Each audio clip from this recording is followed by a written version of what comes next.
performance of the Auspicious mask dance, or the Tashi Shopa. The dance is a beautiful way to begin our celebration of the special occasion of the 90th birthday of His Holiness.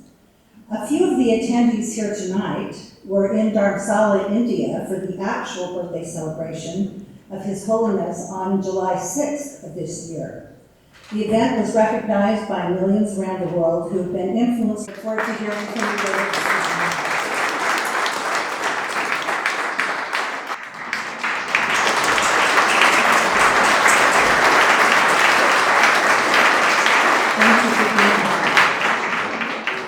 Whereas the 14th Dalai Lama was born in northeastern Tibet. Whereas His Holiness the 14th Dalai Lama, Tenzin Gyatso, was born on July 6, 1935 in northeastern Tibet, and this year celebrated his 90th birthday. Welcome to South Salt Lake, and I'm honored to be here with you this evening. Whereas His Holiness the 14th Dalai Lama was born. And now therefore I, Salt Lake County Mayor and Salt Lake County Council, do hereby honor his life and legacy, the 14th Dalai Lama, His Holiness, and acknowledge the period from July 6, 2025 to July 5th, 2026 as a year of compassion in honor of his 90th birthday, and proclaim November 5th, 2025 as the Day of Compassion in Salt Lake County. It is now my honor to read His Holiness the Dalai Lama's message. Dear brothers and sisters, I understand that members of the Utah Tibet Foundation and friends are getting together to celebrate my 90th birthday and will also take the opportunity to highlight the importance of cultivating altruism, warm-heartedness, and compassion. If we are to achieve real peace of mind, we need to develop a good-hearted, compassionate attitude not only towards our friends and relatives, but towards everyone. This is how we will continue to making the world a better place. On my part, I will continue to focus on my commitment to promoting human values such as kindness, compassion, and self-discipline, fostering interreligious harmony, drawing attention to the way ancient Indian wisdom explains the workings of our mind and emotions, and the Tibetan culture with its emphasis on developing peace of mind and compassion, which has so much potential to contribute to peace in the world. As I often suggest to friends and well-wishers, I invite you to join me in trying to lead a meaningful life in the service of others. I believe I have been able to be of some benefit to people across the world, and I dedicate the rest of my life to the service of others.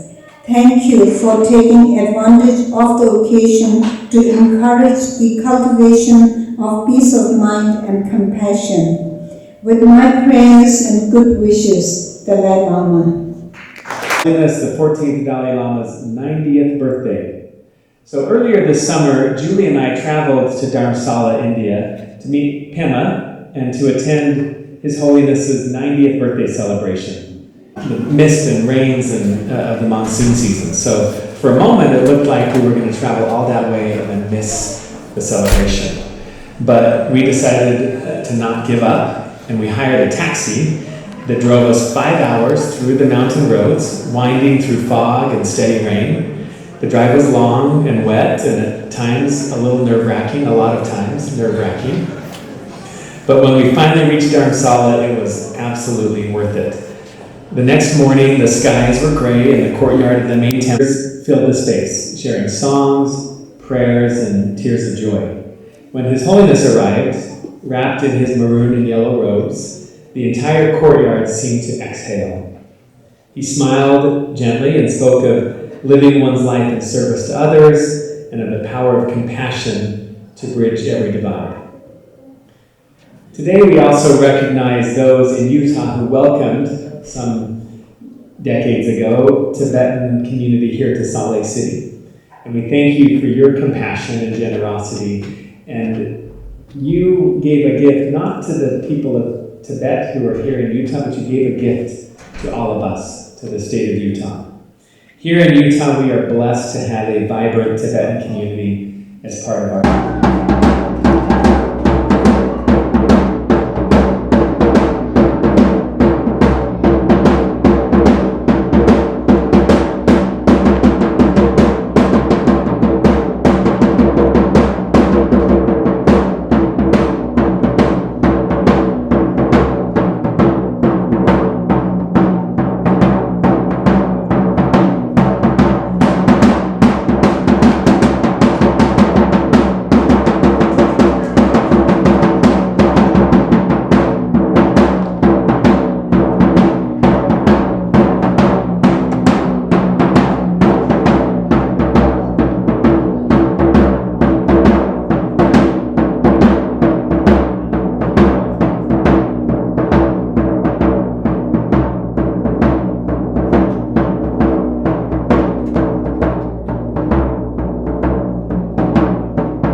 with all of you for such a special.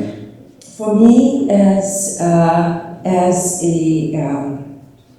someone who works for an organization, International Campaign for Tibet, for those of you who don't know, International Campaign for Tibet was established in Washington, D.C.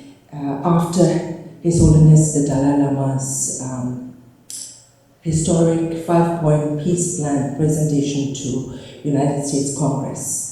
And at that time, the Tibetan leaders and His Holiness thought it was very important to have an organization that would support the Tibetan movement and the efforts that the Tibetans were making in Dharamsala through the Central Tibetan Administration and His Holiness's office. And the leaders at that time were pragmatic in their thinking, and they put the name International instead of just a US Campaign for Tibet or something like that, but they called it International Campaign for Tibet.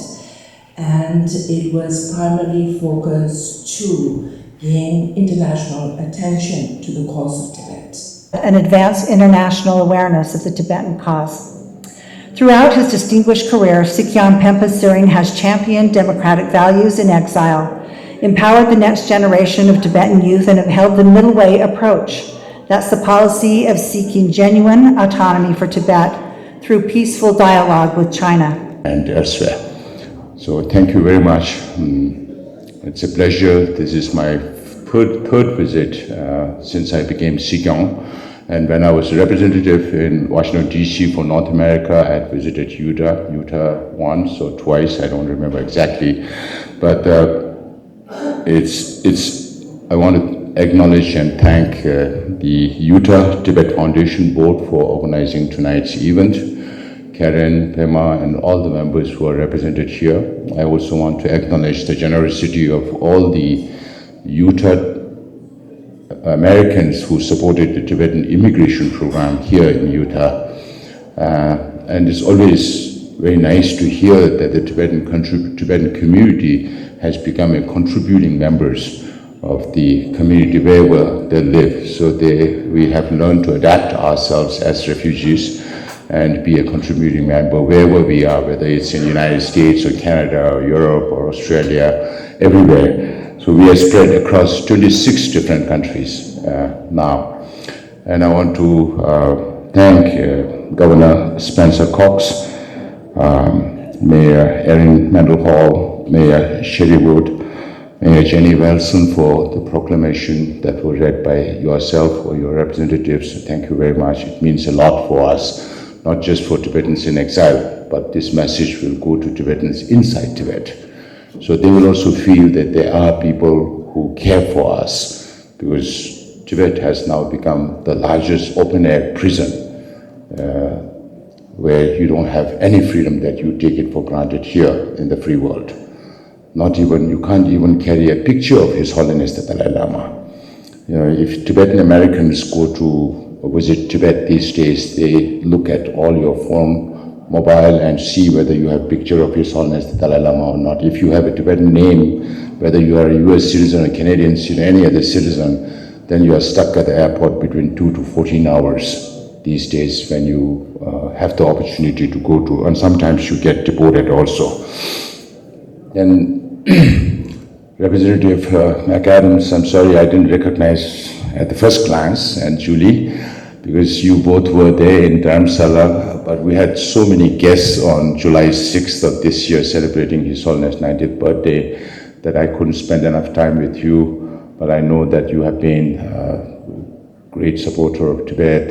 You have contributed a lot in having this community center for the Tibetans, and many other friends, including Dinesh Patel here, our friends from India, our friends from Nepal, and our brothers and sisters from Mongolia. I was told there are 500 of them here in Utah. So all of you are represented here with the Tibetan community, the Americans. We really are very, very grateful for all the things that you have done for us. During the 90th birthday celebration of His Holiness, there were 216 media people in Dharamsala. and we had 950 artists from 10 different countries to perform at the celebration in Dharamsala. So Dharamsala is a very small town, but it was packed, jam-packed. And because of the rainy season, some roads were broken, so people had to suffer a lot. But for Congressman McAdams and Julie, it was a long journey for you, traveling from Chandigarh to up to Dharamsala by car.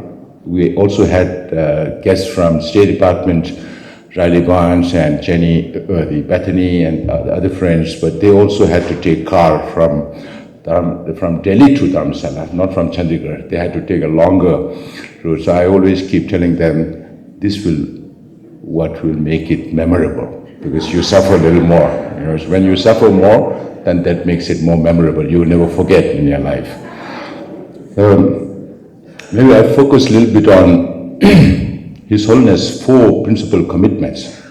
Because celebration is one thing, as Tencho mentioned. She was my senior in the parliament. She was a member from 91. I became a member from 96. I'm accompanied by Mr. Namgye Chudup here, who represents His Holiness the Dalai Lama and also the Central Tibetan Administration in North America. But the message of His Holiness is more important. We always try to look at the brighter side of things. 1959, His Holiness had to leave Tibet. We lost our country in 1951, but the world gained the Dalai Lama. If Tibet had been independent as before, then His Holiness would not have traveled as much as he has done in this lifetime and contribute so much to the well-being of the larger interests of humanity. First, His Holiness always says, I'm one among 8 billion people in this world. So as one human being, my responsibility is to promote human values. That is the reason why His Holiness always treats, whether he meets a king or a president or a prime minister or a pauper on the street, for him, everybody is same. We are all same human beings. He always talks about the oneness of humanity. Whether you are white, black, brown, yellow, whatever, we are all human beings. We are all same human beings. We have the same human intellect. That is why His Holiness developed this curriculum called the C learning, social, emotional, and ethical learning. I know of institutions who teach social and emotional learning, but not ethical learning. That is why His Holiness worked with many years with Emory University to develop this curriculum, which is a very secular approach to education, not dependent on a particular religion. If it is possible for the mayors here and for the leadership here in Utah to experiment that curriculum. I remember accompanying His Holiness once to the United Kingdom, and one politician came to meet with His Holiness, and his first question was, Your Holiness, we have so much problem with youth. And His Holiness' immediate response was, everything is wrong with modern education, because focus is all on materialism, not developing your heart, not developing your mind. So this, I believe, is one of His Holiness' biggest contribution to humanity, the C learning, because of its secular nature. Because every religion talks about goodness of human beings, loving kindness, compassion, forgiveness, and everything.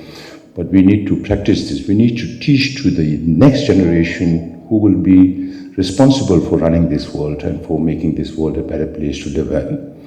And the second commitment of His Holiness is interreligious harmony. His Holiness always says, I am a simple Buddhist monk. As a Buddhist monk, I practice Buddhism. And even within Buddhism, His Holiness segregates that into Buddhism as a religion for Buddhists to practice, including rituals. Then Buddhist science and Buddhist philosophy, which His Holiness believes that everybody can study, whether you believe in Buddhism or not.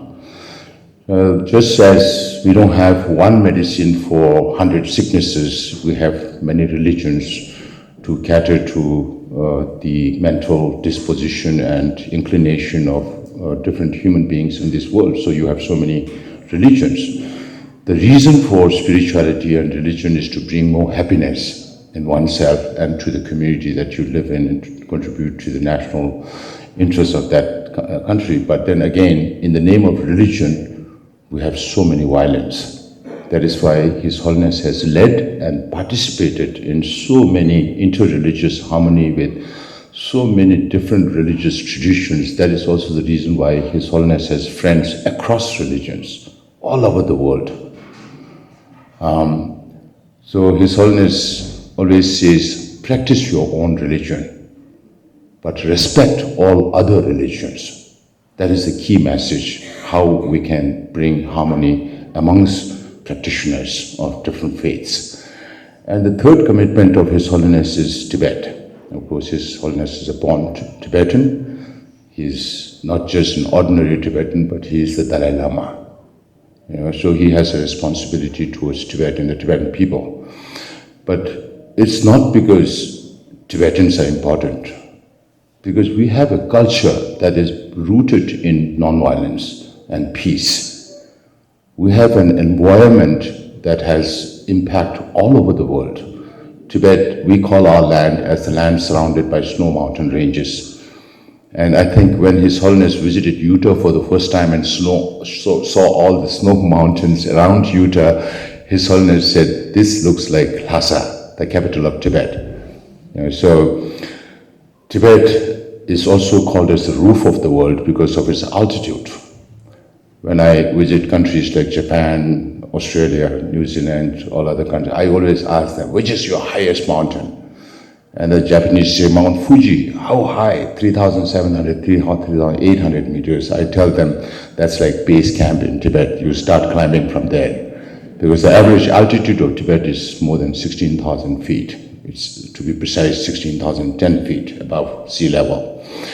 And Tibet is also now called as the third pole, because Tibet has the largest amount of glaciers and permafrost aside from the North Pole and third pole, the South Pole. And that is also the reason why Tibet is also called as the water tower of Asia, because all these major rivers in Asia, like the Yellow and Yangtze that flows into China, originate from Tibet, from the Tibetan plateau. If it is not for these two rivers, China cannot support its 1.4 billion people. And the Chinese civilization also came up on the Yellow River that originates from Tibet. The Mekong flows into 5 different Southeast Asian countries: Burma, Laos, Cambodia, Thailand, and Vietnam. So we have our friends also from those regions who are downstream countries. Then the Irrawaddy follows into Burma. You have Brahmaputra flowing from western Tibet to eastern Tibet, takes a U-turn and flows into India and Bangladesh. Now China is building a mega dam there, which is going to produce 2.8 times the hydroelectricity than the Three Gorges Dam, which is the biggest in the world in China. And this is supposed, they're investing about $165 billion to generate electricity to transport to eastern China, because China is now the factory of the world, producing about 35% of world's manufactured goods. So they need all this hydroelectricity.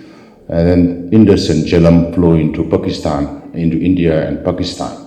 So Tibet is also called as the water tower of Asia. So all these countries that are named, from Pakistan to Nepal to India to Bangladesh, 5 Southeast Asian countries and China, are some of the most densely populated areas in this world. Some environmentalists estimate that between 1.8 to 2 billion people out of 8 billion people have something or the other to do with rivers that originate from Tibet. So, and people in Latin America also think, oh, Tibet is on the other side of the world. How would that have impact on Latin America, or for that matter, North America also? I read a scientific journal report about environmentalists having studied the correlation between Amazonia, the lung of the world, and Tibet, the roof of the world. When there is more rain in Amazonia, there is less snow in Tibet. When there is more snow in Tibet, there is less rain in Amazonia. So we live in an interdependent world.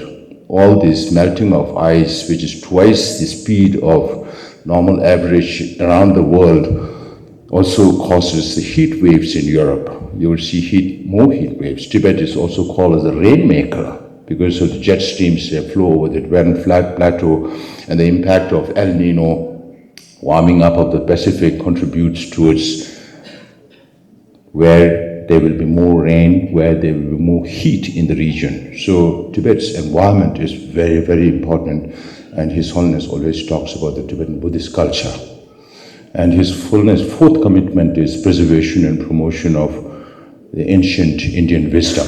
For that, His Holiness is now starting an now Tibetans are spread across 29 United States states in the United States and 7 locations in Canada. So for us as political leaders to visit every Tibetan single community, it's quite a task. But then we have to make that effort because we are getting physically more distant, but we have to be mentally close. And Tencho also mentioned about the young Tibetans here who did all these dances, the Tashi, Shopa, the snow line, and the snow line was not very strong. Most of them are born here in Utah. Yeah, and we run about 92 weekend schools around the world. So Utah is one among them, and Utah is one very vibrant Tibetan community, even though there are only about 350 to 400 Tibetans. There are much larger Tibetan communities in New York and Toronto and others, but Utah has become an example for other communities because after you had this hall, this is one of the best halls, community centers that we have. And with the help of Dinesh and other friends here on all tables, it's because of you that we have a community who can always bank on a community hall that everybody can come together. Otherwise, everybody will be doing their own thing and we may not have this sense of community. So thank you very much for all your help, all your support, and please continue to do that because we will have more challenges to face in the years to come. Thank you. And now, what would a birthday celebration be without a birthday cake? Tenzin and Cherie, former presidents of the Tibetan Association, will bring the celebratory cake up front.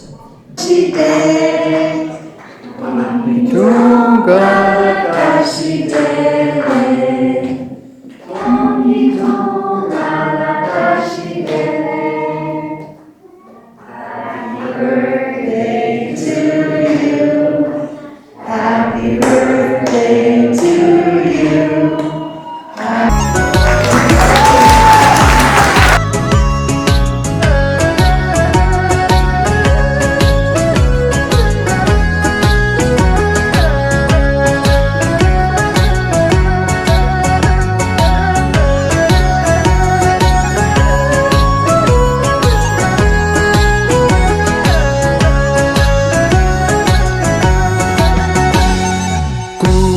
Pasune thengi tuni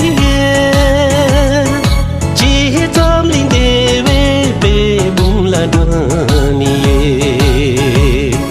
be kawari pata kushe be kanche banam sunam che be kawari pata kushe kanche banam sunam che cham ning jirin lu ku kya zeni churi me kam che za she la yu